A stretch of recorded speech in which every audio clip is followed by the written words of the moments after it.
మనమే ఛాంపియన్స్. అవును, ఛాంపియన్స్ ట్రోఫీలో భారత జట్టు విజయం సాధించింది. కోట్లాది మంది భారతీయులు పెట్టుకున్న నమ్మకాలను నిజం చేస్తూ ఈ రోజు ప్రపంచ ఛాంపియన్షిప్ ని కైవసం చేసుకుంది. ప్రపంచంలోనే 8 దిగ్గజ జట్లు పాల్గొన్నటువంటి ఈ ఐసీసీ మెగా ఈవెంట్ లో భారత్ తనకి ఎదురు లేదు, తిరుగు లేదంటూ మరోసారి మరో మెగా ఈవెంట్ లో నిరూపించుకుంది. ఇక్కడ భారత్ విజయ ప్రస్థానం ఎలా ఉందంటే మొదటి మ్యాచ్ నుంచి కూడా వరుసగా 5 మ్యాచ్లు నెగ్గడం ఒక విశేషం. అలాగే ఇంకొక అంశం కూడా మనం చూడాలి, 5 మ్యాచ్ల్లోనూ టాస్ ఓడిపోయి మరీ విజయం సాధించింది. ఈ విధంగా వరుసగా 5 మ్యాచ్లతో తన జైత్ర యాత్రను కొనసాగించింది భారత జట్టు. అలాగే బ్యాటింగ్, బౌలింగ్, ఫీల్డింగ్ అన్ని విషయాల్లో కూడా మెరుగైన ప్రదర్శన సాధించినటువంటి జట్టు మాత్రమే ఛాంపియన్లుగా ఎదుగుతారు, ఛాంపియన్లుగా నిలుస్తారు అనేటటువంటి దానికి సరైన ఉదాహరణ భారత క్రికెట్ జట్టు. ఎందుకంటే ఈ మధ్య కాలంలో టెస్ట్ ఛాంపియన్షిప్ న్యూజిలాండ్ చేతిలో ఓడిపోయింది, అంటే వైట్ వాష్ కు గురైంది. అది స్వదేశంలో జరిగినటువంటి న్యూజిలాండ్ తో ప్రతిసారి కూడా మనకున్నటువంటి గండం ఏంటంటే నాకౌట్ మ్యాచ్ల్లో న్యూజిలాండ్ ఎదురవుతుంది. న్యూజిలాండ్ ఎదురైన తర్వాత నాకౌట్ మ్యాచ్ లో భారత ఆ గండాన్ని చాలా సార్లు అధిగమించలేకపోయింది. కాబట్టి ప్రేక్షకులందరిలో కూడా అలాగే అభిమానులు, భారత క్రికెట్ అభిమానులు, క్రికెట్ ప్రపంచ లోకం మొత్తం కూడా ఒక చిన్న డౌట్ అనేది ఏర్పడింది అనమాట. న్యూజిలాండ్ అధిగమించి ఈసారి వరల్డ్ కప్ ఛాంపియన్స్ ట్రోఫీ నిలబెట్టుకుంటారా, కొడతారా లేదా అని చెప్పి. ఇంతకుముందు గతంలో కూడా భారత జట్టు 2 సార్లు ఛాంపియన్స్ ట్రోఫీ విజేతగా నిలవడం జరిగింది. ఇప్పుడు ముచ్చటగా 3వ ఈ ట్రోఫీని నిలబెట్టుకోవడం జరిగింది. అసలు భారత జట్టులో ఇప్పటికీ రోహిత్ శర్మ, విరాట్ కోహ్లీ లాంటి అనుభవజ్ఞులైన సీనియర్లు జట్టుకు ప్రాతినిధ్యం వహిస్తున్నారు. ఇక బౌలింగ్ లో అయితే షమి ఉన్నాడు. వీళ్ళందరితో పాటు మెరికల్ లాంటి కుర్రవాళ్ళని తీర్చిదిద్దారు. గౌతమ్ గంభీర్ కోచింగ్ బాధ్యతలు చేపట్టిన తర్వాత ఒక మెగా టోర్ని విజయం సాధించడం భారత్ కి నిజంగా ఆనందదాయకం. అలాగే భారత ప్రేక్షకులందరూ, క్రికెట్ అభిమానులందరూ కూడా చాలా ఆసక్తిగా ఎదురు చూశారు. కొత్త కోచ్, అలాగే గౌతమ్ గంభీర్ కోచ్ గా బాధ్యతలు చేపట్టాడు. అలాగే ఈ టోర్నీ తర్వాత విరాట్ కోహ్లీ, రోహిత్ శర్మ ఏమైనా రిటైర్మెంట్లు తీసుకుంటారా, లేకపోతే ఈ విజయం సాధించి వాళ్ళకి ఏమైనా వీడ్కోలు పలుకుతారా వన్డే ఫార్మాట్ కి అనేటటువంటి అనుమానాలు ఉన్నాయి. కానీ మ్యాచ్ అయిపోయిన తర్వాత ఎట్లాగో వీళ్ళిద్దరైతే రిటైర్మెంట్ ప్రకటించలేదు, ఇంకా కొనసాగుతాము అని కూడా వాళ్ళు చెప్పడం జరిగింది. కాబట్టి చాలా అంచనాల నడుమ భారత జట్టు అయితే అడుగు పెట్టింది. అసలు భారత జట్టు ఎదుర్కొన్నటువంటి దిగ్గజ జట్లు ఆస్ట్రేలియా మీద, న్యూజిలాండ్ మీద 2 సార్లు, లీగ్ లో ఒకసారి విజయం సాధించింది, అలాగే ఫైనల్లో ఒకసారి, అలాగే ఆస్ట్రేలియా మీద సెమీఫైనల్లో ఒకసారి విజయం సాధించింది. అన్నిటికంటే ఉత్కంఠ రేపినటువంటి మ్యాచ్ అంటే వారు వన్ సైడ్ అయినా కానీ పాకిస్తాన్ అంటే ఎప్పటికీ చిరకాల ప్రత్యర్థి. అలాగే చిరకాల ప్రత్యర్థి మీద కూడా విజయం సాధించింది భారత జట్టు. ఇవన్నీ కానీ చూసుకున్నట్లయితే భారత్ కి ఒక చిరస్మరణీయమైనటువంటి విజయం. ఎందుకంటే ఒక్క ఓటమి కూడా లేకుండా, అలాగే రన్ రేట్లతో పని లేకుండా, పాయింట్లలో తిరుగులేని పై స్థాయిలో ఉండి భారత్ సాధించినటువంటి విజయం. ఈ విజయం అంతా కూడా సమిష్టి కృషి వల్లే వచ్చింది. ఈ మ్యాచ్ కి ముందు అనమాట, అంటే ఈ టోర్నీ ప్రారంభానికి ముందు అందరినీ తొలిచివేసినటువంటి ప్రశ్న ఏంటంటే 5 స్పిన్నర్లను రోహిత్ శర్మ ఎంచుకోవడం. 5 స్పిన్నర్లని ఎలా ఎంచుకున్నారు, ఇది తెలివి తక్కువ నిర్ణయం అంటూ రోహిత్ శర్మ మీద, అలాగే కోచ్ గౌతమ్ గంభీర్ మీద, భారత జట్టు మీద కూడా చాలా, బీసీసీఐ మీద కూడా ఎన్నో రకాలైనటువంటి విమర్శలు చేస్తూ వచ్చారు. కానీ ఆ విమర్శలన్నింటినీ ఇలా తీసి అలా వేసేశారు. భారత స్పిన్నర్లే చెప్పాలంటే అసలు బ్యాటింగ్ డెప్త్ ఎంత ఉన్నా కానీ బౌలింగ్ డెప్త్ మాత్రం ఈసారి ఖచ్చితంగా కనపడింది. పేసర్లకి చాలా తక్కువ ఓవర్లు వేయించాడు రోహిత్ శర్మ, తన అనుభవాన్ని అంతా ఉపయోగించాడు. అలాగే స్పిన్నర్లను తీసుకున్నాడు. దుబాయ్ అంటే భారత్ ఆడే మ్యాచ్లన్నీ కూడా దుబాయ్ వేదికగానే జరిగాయి. దీని మీద కూడా విమర్శలు వచ్చాయి, భారత్ కి ఐసీసీ ఫేవర్ చేస్తోంది అంటూ. కానీ అదేమి దుబాయ్ పిచ్ అనేది ఏమి భారత్ కి హోమ్ పిచ్ ఏం కాదు, ఇండియా పిచ్ ఏం కాదు ఫేవర్ చేసేదానికి. కాకపోతే ఇక్కడ ఉన్నటువంటి పాకిస్తాన్తో ఉన్నటువంటి విభేదాల కారణంగా ఆ విధంగా ప్రతిపాదన చేసింది. కాకపోతే ఏంటంటే భారత్ లేని టోర్నమెంట్ ఏదైనా సరే వాళ్ళకి వ్యాపార పరంగా అయితే ఎటువంటి నష్టం తప్పితే లాభం అనేది ఉండదు. అది ఐసీసీ కూడా కోల్పోవడం కాదు, మొత్తం క్రికెట్ జట్లన్నీ కూడా తమ ఆదాయాన్ని భారీగా కోల్పోతూ ఉంటాయి. వ్యాపార ప్రకటనలన్నీ రావు. ఒకవేళ ఏదన్నా అటు ఇటు జరిగి భారత్ కానీ తొలి రౌండ్లోనే నిష్క్రమించినా కానీ గతంలో మనం ఎన్నో చూస్తున్నాము. కానీ వాళ్ళకి సంబంధించినటువంటి వ్యాపార ప్రకటనలు కానీ మొత్తం ఏకంగా అసలు ఆ టోర్నమెంట్ కూడా కొలాప్స్ అయిపోతుంది అనమాట భారత జట్టు లేకపోతే. అలాంటిది భారత జట్టు ఒకవేళ పాకిస్తాన్ లోనే ఆడాలి అనేటటువంటి కండిషన్ గానీ ఐసీసీ పెట్టింటే భారత్ వైదొలిగేది. అసలు ఛాంపియన్స్ ట్రోఫీ కళ మొత్తం కూడా పూర్తిగా తుడుచుకు పెట్టుకుపోయేది. కానీ అలాంటి పరిస్థితి రాకుండా దుబాయ్ వేదికగా పెట్టారు. ఈ భారత్ ఫైనల్ వెళ్లే క్రమంలో కూడా అన్ని ప్రపంచ ఆయా దేశాలకి సంబంధించినటువంటి క్రికెట్ బోర్డులన్నీ కూడా లాభం సంపాదించుకున్నటువంటి పరిస్థితి.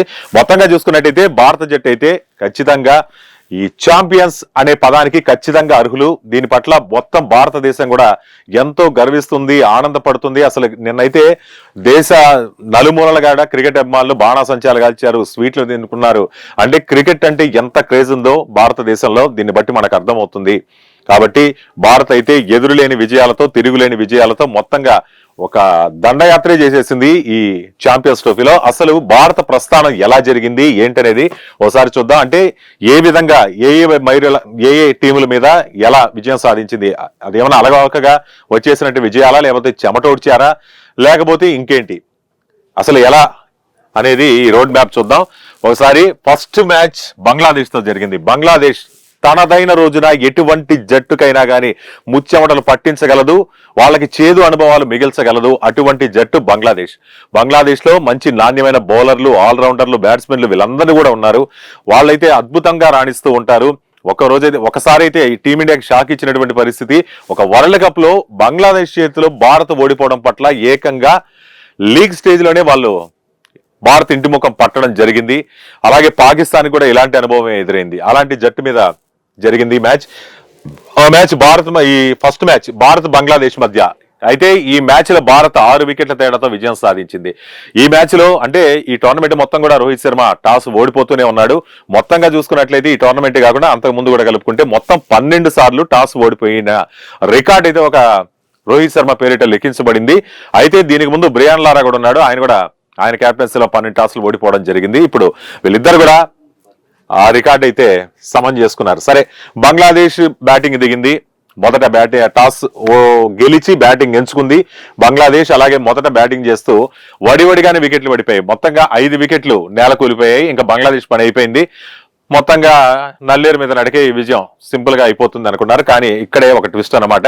వాళ్ళకి సంబంధించినటువంటి బ్యాట్స్మెన్లు తౌహిద్ హిడోయ్ అలాగే ఇంకొకటి జాకీర్ అలీ, వీళ్ళిద్దరు సెంచరీ పై చిలుకు భాగస్వామ్యంతో వాళ్ళని గట్టుకు తీసుకొని వచ్చారు. పోరాడగలిగే స్థితికి తీసుకొచ్చారంటే వీళ్ళిద్దరు భాగస్వామ్యంతో మొత్తంగా 189 పరుగుల వద్ద 6వ వికెట్ పడింది. ఆ తర్వాత వాళ్ళ ఇన్నింగ్స్ ఒక్కసారిగా బ్యాలెన్స్ తప్పింది. భారత స్పిన్నర్లు అయితే చాలా అద్భుతంగా బౌలింగ్ చేశారు. ఈ మ్యాచ్ లో చాలా రోజుల తర్వాత గాయం నుంచి కోలుకున్నటువంటి మహమ్మద్ షమి 5 వికెట్లతో చెలరేగడం జరిగింది. చివరిగా లోయర్ ఆర్డర్లను కూడా ఆయన నడ్డి విరిచేశాడు. అలాగే బంగ్లాదేశ్ ఇన్నింగ్స్ అయితే ముగిసింది. మొత్తంగా 228 పరుగులు సాధించింది. 49.4 ఓవర్లలో ఆల్అౌట్ అయింది.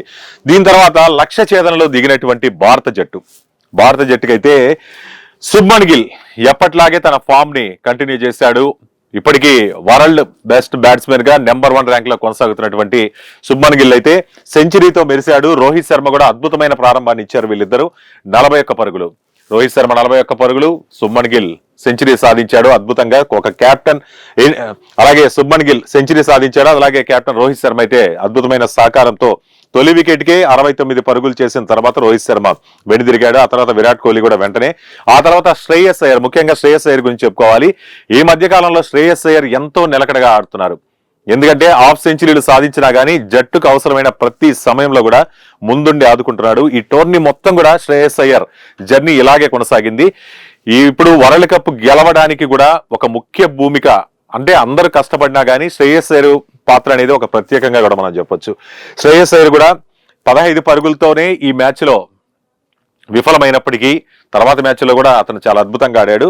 ఆ తర్వాత కేఎల్ రాహుల్ కూడా ఐపీఎల్లో తనకు తగ్గ రేటు పలకలేదేమో, వేలంలో ఆ కసి ఉందేమో కానీ మొత్తానికి అతను ఈ ఛాంపియన్స్ ట్రోఫీ మొత్తం కూడా నిలకడగానే ఆడాడు. తను ఎంత విలువైన ఆటగానే చెప్పారు అందరూ. పంతు శ్రేయస్ అయ్యర్ కి 12 కోట్లు 27 కోట్లు అంత ఇచ్చారు కానీ కేఎల్ రాహుల్కి తక్కువ పలికినా అతను ఎంత విలువైన ఆటగాడో ఈ టోర్నమెంట్ చూసిన తర్వాత అర్థమవుతుంది. ఆ తర్వాత కేవలం 46.3 ఓవర్లలోనే భారత్ విజయాన్ని పూర్తి చేసింది, మొదటి విజయాన్ని నమోదు చేసుకుంది. ఇక రెండో మ్యాచ్, ఇది మొత్తం కూడా ప్రపంచం మొత్తం కూడా ఆసక్తిగా ఎదురు చూస్తున్నటువంటి మ్యాచ్ ఏదైనా ఉంది అంటే అది ఇండియా పాకిస్తాన్ మ్యాచ్ అనడంలో ఎటువంటి సందేహం లేదు. అలాగే పాకిస్తాన్ దుబాయ్కి వచ్చి భారత్ తో తలపడింది. ఈ మ్యాచ్ లో కూడా పాకిస్తాన్ టాస్ గెలిచింది, రోహిత్ శర్మ టాస్ ఓడిపోయాడు, బ్యాటింగ్ తీసుకుంది. బ్యాటింగ్ తీసుకున్న తర్వాత చెప్పొచ్చు కదా, గెలిచే మ్యాచ్లు ఓడిపోవాలన్నా గానీ, ఓడిపోయే మ్యాచ్లు గెలవాలన్నా గానీ అసలు ఎవరికి అర్థం కాని టీం ఏదన్నా ఉందంటే అది పాకిస్తానే ఖచ్చితంగా. అందులో భారత్ తో మ్యాచ్ అన్నప్పుడు ప్రతిసారి వీళ్ళకు ఉండేటటువంటి ఒత్తిడి అయితే ఇంకో లెవెల్లో ఉంటుంది. ఎందుకంటే వాళ్ళకి సంబంధించినటువంటి వాళ్ళ దేశ అభిమానులు వాళ్ళు చేసే దాడులైతే మామూలుగా ఉండదు. క్రికెటర్ల ఇళ్ల మీద కూడా వెళ్ళి ర్యాలీస్ వేస్తుంటారు, అలాగే ఎయిర్పోర్ట్ల దగ్గరికి వెళ్ళి ముట్టడి చేసేస్తుంటారు. ఈ తాలూకు భయం, ఒరే ఓడిపోతే మన పరిస్థితి ఏంది, దేశంలో పరిస్థితి ఏంది అన్నటువంటి పరిస్థితి. అలాగే వీళ్ళు కూడా టెన్షన్ తో ఆడారు. ఇమాముల్ హక్ 10 పరుగులే. బాబర్ అజాం అయితే నిలకడగా ఆడతాడు అనుకుంటారు కానీ అప్పుడప్పుడు అతను విఫలమవుతుంటాడు కదా. విరాట్ కోహ్లీతో పోలుస్తుంటారు కానీ ఈ మ్యాచ్ లోనే విరాట్ కోహ్లీకి బాబర్ అజాంకు ఉండే తేడా కూడా మనకు తెలిసింది. మళ్ళీ చెప్తున్నది. ఇక సౌద్ షకీల్ 62 పరుగులు హాఫ్ సెంచరీతో ఆకట్టుకున్నాడు. ఇక రిజ్వాన్ క్యాప్టెన్ ఇన్నింగ్స్ ఆడినా కానీ నత్తనడక బ్యాటింగ్ జరిగింది. 77 బాల్ ఆడాడు, 46 పరుగులు చేశాడు. కాబట్టి అది జట్టుకైతే సాయపడలేకపోయింది. ఇక తాహిర్ అలాగే ఖుష్దిల్ బాగా ఆడాడు. 39 బంతుల్లోనే 38 పరుగులు చేశాడు. మొత్తంగా పాకిస్తాన్ 241 పరుగులు చేసింది. సరే, ఈ లక్ష్యాన్ని భారత్ కు సరిపోతుందా, లేకపోతే తడబడుతుందా, లేకపోతే పాకిస్తాన్ లాగే ఒత్తిడికి గురవుతుందా అనుకున్నారు కానీ అటువంటిది ఏమీ జరగలేదు. ఎందుకంటే ఈ మ్యాచ్ లో రన్ మెషిన్ విరాట్ కోహ్లీ, అలాగే చేజింగ్ మాస్టర్, చేజింగ్ లో కీలకమైన మ్యాచ్ లో తన సత్తా బయటపడుతుంది. పాకిస్తాన్ అంటే చాలు చెలరేగిపోతుంటాడు, అది చేజింగ్ లో అయితే ఇంకాస్త చెలరేగిపోతాడు. అటువంటి పర్ఫార్మెన్సే విరాట్ కోహ్లీ ఇవ్వడం జరిగింది. విరాట్ కోహ్లీ రోహిత్ శర్మ 20 పరుగులు మాత్రమే చేశాడు 15 బంతుల్లో, దాటిగా ఆడే క్రమంలో అవుట్ అయ్యాడు. ఇక శుభ్మన్ గిల్ కూడా 46 పరుగులు 52. కాకపోతే విరాట్ కోహ్లీకి మంచి సపోర్టివ్నెస్ ఇచ్చాడు. విరాట్ కోహ్లీ 100 పరుగులు 111 పరుగులు సాధించాడు. కానీ ఎందుకంటే తెలుసు పాకిస్తాన్ తో మ్యాచ్ అంటే ఇది భావోద్వేగాలతో ముడిపడినటువంటి విషయం కాబట్టి చిన్నగా ఆడుకుంటూ క్రమక్రమంగా కొట్టింది 7 4లే, కానీ ఎంతో విలువైన ఇన్నింగ్స్ అది. అలాగే శ్రేయస్ అయ్యర్ వచ్చాడు, 56 బాల్. చెప్తున్నా కదా, మంచి అద్భుతమైన ఫామ్ లో ఉన్నాడు. ఇక చివరిలో హార్దిక్ పాండ్యా కూడా స్వల్ప స్కోర్ కి వెనుదిరిగిన. అక్షర్ పటేల్ 3 పరుగులతో. విరాట్ కోహ్లీ అయితే ఈ మ్యాచ్ లో చివరి వరకు ఒక ఉత్కంఠ, విరాట్ కోహ్లీ సెంచరీ చేస్తాడా లేదా. ఆడేమో రిక్వైర్డ్ రన్స్ వచ్చేసి చాలా తక్కువ ఉన్నాయి, కోహ్లీ కొట్టాల్సిన పరుగులేమో ఎక్కువ ఉన్నాయి. కాకపోతే ఈ రెండింటిని బ్యాలెన్స్ చేస్తూ ఒక అద్భుతమైన 4తో సెంచరీ సాధించాడు. అలాగే భారత్ కి మరో మరుపురాని విజయాన్ని అందించాడు విరాట్ కోహ్లీ. ఈ విధంగా దాయాదుల సమరంలో భారత్ మరోసారి మెగా ఈవెంట్స్ లో తన ప్రత్యేకత చాటుకుంది, ఒక అద్భుతమైన విజయం సాధించింది. ఇక 3వ మ్యాచ్ న్యూజిలాండ్ జట్టులో మెరుగైన ఆల్రౌండర్లకి తిరుగులేదు. అసలు వాళ్ళ ఫీల్డింగ్ అయితే వరల్డ్ క్లాస్ అనమాట, టాప్ క్లాస్ లో ఉంటుంది వాళ్ళ ఫీల్డింగ్ ఎఫర్ట్స్ అనేవి. అలాగే బ్యాటింగ్ లో కూడా నిలకడగానే ఉన్నారు. రచిన్ రవీంద్ర అద్భుతమైన ఫామ్ లో ఉంటాడు, మంచి వన్డే స్పెషలిస్ట్ కాబట్టి. దీనికి తోడు విలియమ్సన్ కూడా చాలా అద్భుతంగా ఆడేటటువంటి ప్లేయర్.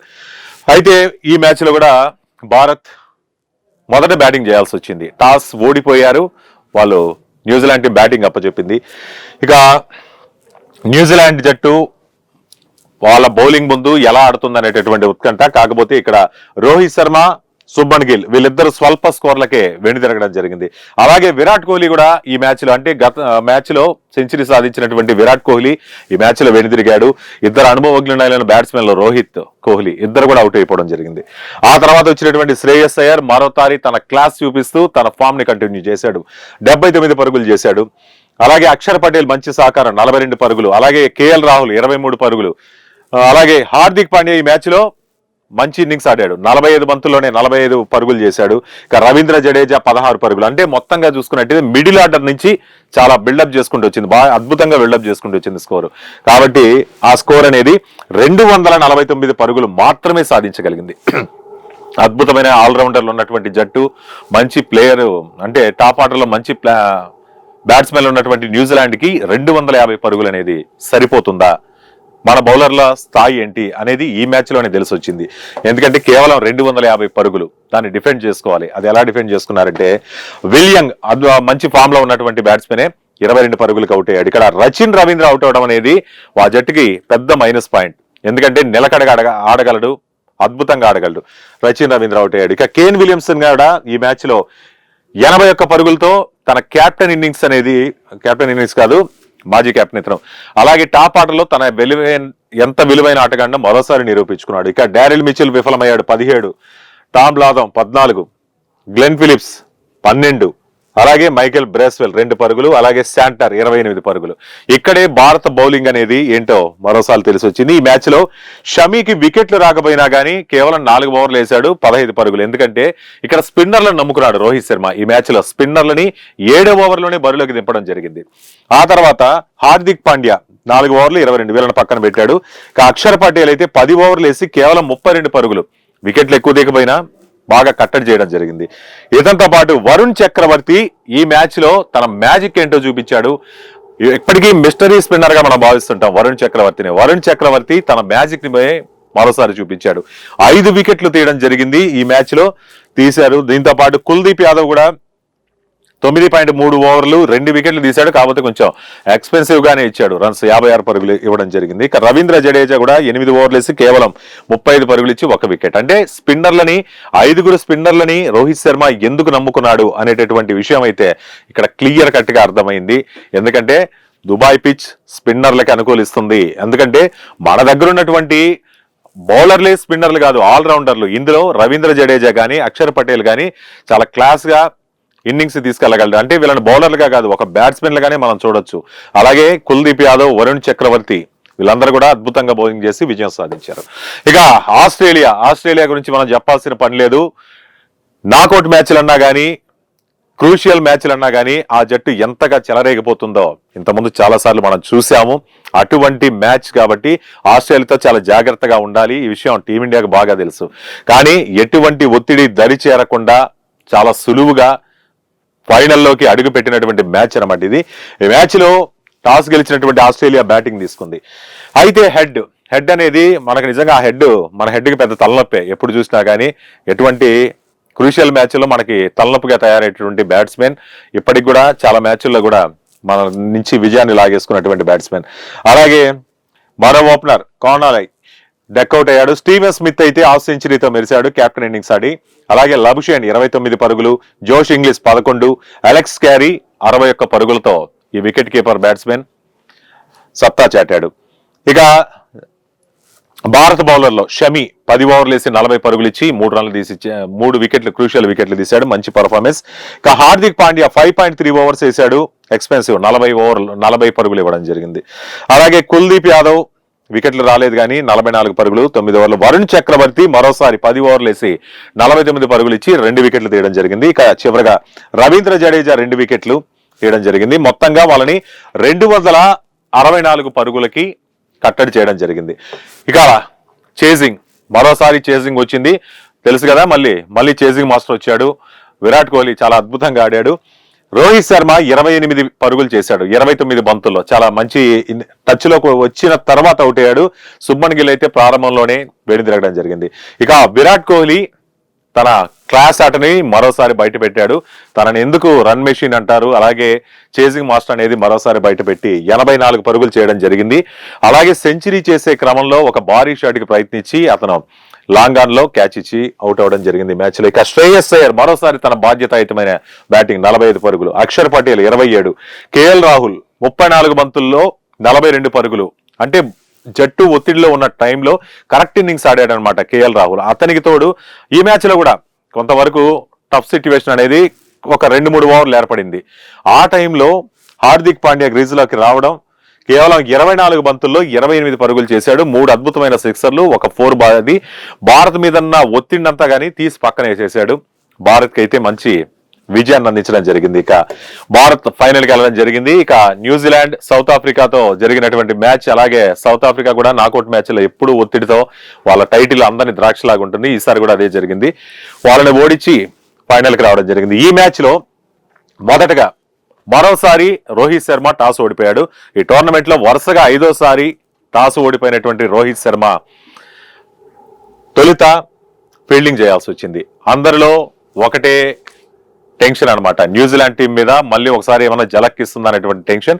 కానీ ఈసారి వాళ్ళ బ్యాటింగ్ ప్రారంభమైంది. విలియంగ్ అద్భుతమైన క్రితం మ్యాచ్ లో అద్భుతమైన పర్ఫార్మెన్స్ ఇచ్చినటువంటి విలియంగ్ ని 15 పరుగులకే అవుట్ చేశారు. ఇక రచిన్ రవీంద్ర, విలియమ్సన్ వీళ్ళిద్దరు కూడా సెమీఫైనల్లో 2 సెంచరీలు సాధించినటువంటి బ్యాట్స్మెన్లు. వీళ్ళు ఈ మ్యాచ్ లో కూడా మళ్ళీ ఆడి గెలిపించేస్తారేమో, మళ్ళీ ఆ ఫామ్ కంటిన్యూ చేస్తారేమో అనుకున్నారు. కానీ బాగా ఆడుతున్నటువంటి టైంలో 37 పరుగులు చేశాడు రచిన్ రవీంద్ర. అసలు వీళ్ళ ఆట పవర్ ప్లేలో చాలా అద్భుతంగా ఉన్నింది. కానీ రోహిత్ శర్మ ఎప్పుడైతే స్పిన్నర్లను తీసుకొని వచ్చాడో అక్కడి నుంచి మొత్తం సీన్ రివర్స్ అయిపోయింది. పరుగులు చేయడానికి చాలా ఇబ్బందులు పట్టాడు. 10 ఓవర్ల పైన ఒక్క బౌండరీ కూడా రాకుండా మన స్పిన్నర్లు చాలా బాగా కట్టడి చేశారు. దీంతో పాటు విలియమ్సన్ కూడా అవుట్ అయ్యాడు. ఇక డారెల్ మిషెల్ బాధ్యత తీసుకున్నాడు. ఇన్నింగ్స్ చక్కదిద్దే బాధ్యత, 63 పరుగులు చేశాడు. ఇక లాదం 14 పరుగులు. గ్లెన్ ఫిలిప్స్ ఈసారి జట్టును ఆదుకున్నాడు. 32 బంతుల్లోనే 34 పరుగులు చేశాడు. ఇక బ్రాస్వెల్ హాఫ్ సెంచరీతో ఆదుకున్నాడు. ఇక మంచి డీసెంట్ టోటల్ అందిద్దాం అనుకుంటూ 251 పరుగులు. అంటే ఇక్కడ ఏ జట్టు చూసుకున్నా గానీ 200 నుంచి 300 పరుగులే, అంటే 250 యావరేజ్ గా కొట్టినటువంటి పరిస్థితి ఇక్కడ దుబాయ్ పిచ్చులమైన. ఇక్కడ 251 పరుగులు ఇచ్చారు. కానీ ఇక్కడ స్పిన్ అయితే అద్భుతంగా తిరుగుతోంది. వాళ్ళ దగ్గర కూడా శాంట్నర్, వీళ్ళందరూ ఇంకా మిగతా వాళ్ళు కూడా అద్భుతమైన బౌలర్లు ఉన్నారు. ఏమన్నా అద్భుతాలు చేస్తారా ఏంటి అనుకుంటూ అభిమానులు ఒక రకమైన టెన్షన్ కి గురయ్యారు. కానీ రోహిత్ శర్మ మొదటి నుంచి దాటిగా ఆడటం మొదలు పెట్టాడు. మొదటి ఓవర్ 2వ బంతికే సిక్సర్ బాది తన ఉద్దేశాన్ని అయితే చాటి చెప్పాడు. ఎలాగైనా సరే ఈలోపు స్పిన్నర్లు ఎంటర్ అయ్యేలోపు సాధ్యమైన పరుగులు రాబట్టుకోవాలనే ఆలోచనతో వెళ్ళాడు. అలాగే 60 పరుగులు అంటే ఈజీగానే బ్యాటింగ్ సాగింది పవర్ ప్లేలో. కానీ వన్స్ వాళ్ళ స్పిన్నర్లు వచ్చిన తర్వాత కూడా భారత్ ఇన్నింగ్స్ కాస్త నెమ్మదించింది. ఆ తర్వాత రోహిత్ శర్మ ఆచితూచి ఆడాడు. అలాగే అతనికి శుభ్మన్ గిల్ కూడా ఆచితూచి ఆడాడు. ఆ తర్వాత శుభ్మన్ గిల్ అవుట్ అయిన తర్వాత మళ్ళీ వచ్చాడు. ఏమైనా అద్భుతం చేస్తాడా విరాట్ కోహ్లీ, ఈ చేజింగ్ మాస్టర్ మళ్ళీ ఈ చేజింగ్ లో అద్భుతంగా ఆడతాడని ఆశిస్తే ఒక్క పరుగు మాత్రమే చేసి అవుట్ అయ్యాడు. మొత్తం స్టేడియం మొత్తం ఒక్కసారిగా సైలెంట్ అయిపోయింది.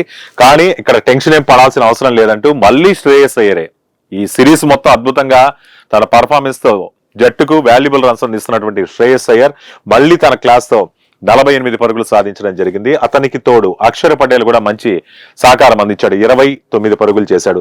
ఇక కేఎల్ రాహుల్ కూడా మంచి కీలక ఇన్నింగ్స్ ఆడాడు. ఇన్నింగ్స్ కి ఎటువంటి ఒడిదుడుకులు లేకుండా తీసుకెళ్లాడు. చివరిలో రన్ రేట్ అయితే కరెక్ట్ గా ఉంది. బాల్స్ కి రన్స్ కి కొట్టాల్సిన రన్స్ కి మధ్య వ్యత్యాసం కూడా పెద్దగా లేని టైంలో బాగా ఆడారు. హార్దిక్ పాండ్యా కూడా ఒక 4 ఒక 6 కొట్టి ఒత్తిడి తగ్గించే ప్రయత్నం చేశాడు. చివరికి రవీంద్ర జడేజా ఒక అద్భుతమైన బౌండరీతో భారత్ ని ఛాంపియన్స్ ట్రోఫీలో ఛాంపియన్ గా నిలిచేలాగా చేశారు. అది మొత్తానికి భారత్ ప్రస్థానం 5 మ్యాచ్ల్లో 5 రకాలు. ఒక బంగ్లాదేశ్ తో మొదలుపెట్టి న్యూజిలాండ్ తో ఫినిష్ చేశారు. భారత్ కి అయితే ఒక మరపురాని విజయాన్ని మరొక 3వసారి ఛాంపియన్స్ ట్రోఫీని అందించడం జరిగింది. మొత్తంగా టీమిండియా కూడా చాలా కలిసికట్టుగా అన్ని విభాగాల్లో, అంటే ప్రతి ఒక్క సందర్భంలో ప్రతి ఒక్క ఆటగాడు తమ బాధ్యతను సక్రమంగా నెరవేర్చారు. తాము ఎంత విలువైన ప్లేయర్లము, ఎంత బాధ్యతగా ఆడగలము, అలాగే భారత అభిమానులందరికీ కూడా ఎలాగైనా ఈసారి ఛాంపియన్స్ ట్రోఫీ, ఎందుకంటే అంతకుముందు న్యూజిలాండ్ చేతిలో వైట్ వాష్ గురయ్యారు. కానీ ఆ వైట్ వాష్ గురైన బాధని మరిపించాలంటే మరొక పెద్ద ఈవెంట్ లో, మరొక పెద్ద టోర్నీలో విజయం సాధించాలి. మొత్తంగా న్యూజిలాండ్ తో జరిగినటువంటి ఆ వైట్ వాష్ పరాభవాన్ని ఈ ఛాంపియన్స్ ట్రోఫీ ఫైనల్లో వాళ్ళని ఓడించి మొత్తంగా క్లియర్ చేశారు. భారత్ కి మరపురాని విజయాన్ని అందించారు. దీనిపై ఇప్పటికే చాలా మంది రాజకీయ నాయకులు కావచ్చు, ప్రధానమంత్రి నరేంద్ర మోదీ, అలాగే మన తెలుగు రాష్ట్రాల ముఖ్యమంత్రులు ఇటు రేవంత్ రెడ్డి, అలాగే చంద్రబాబు నాయుడు, అలాగే డిప్యూటీ సీఎం పవన్ కళ్యాణ్, వీళ్ళందరూ కూడా శుభాకాంక్షలు వెల్లువెత్తుతున్నాయి. మొత్తానికి భారత్ జట్టు ఈ విజయానికి పరిపూర్ణ అర్హులు. ఎందుకంటే 5కి 5 మ్యాచ్లు గెలిచారు. మొత్తంగా ఛాంపియన్స్ ట్రోఫీని వైట్ వాష్ చేసి మరీ ఛాంపియన్స్ గా నిలబడ్డారు. సో ఇది మొత్తానికి 1TV తరపున కూడా టీమిండియాకి శుభాకాంక్షలు తెలియజేస్తుంది. Thank you.